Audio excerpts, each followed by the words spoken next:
in part 3 of our series of what you need to buy when you're getting started with your Cricut projects.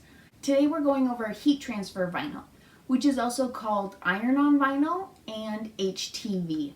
So you'll want something that lets you know that it's applied with heat, and it's normally for clothing. You can do it on a bunch of different fabric surfaces. You can also do it on some other types of surfaces, but traditionally it is for fabric.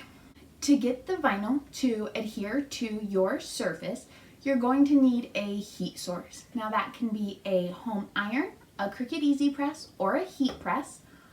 Different types of vinyl require different amounts of heat and pressure, so not all heat transfer vinyl can be done with either a home iron or an EasyPress. You'll also need a weeding tool to get the extra pieces out of your design, as well as some sort of a cover sheet. Now, this iron-on cover sheet can be a Teflon sheet, it can be a piece of fabric. Parchment paper works really well, as long as it's not waxy. You'll need something to put your design on, shirts, tea towels, all sorts of different things that you can use. You'll want to make sure you've got somewhere good to apply it.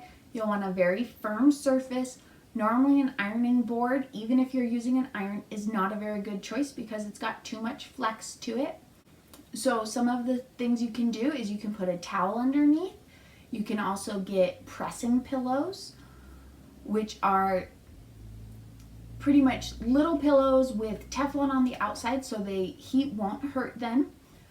That will help give you more even pressure. And then Cricut also makes their EasyPress mat that you can use with either an iron or an EasyPress to give you a nice heat resistant surface. For cutting iron-on vinyl, you will use the fine tip blade that came with your machine.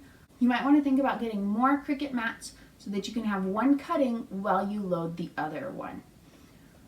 If you haven't already, click subscribe and the bell icon so you can be notified when I release new videos. And until next time, bye!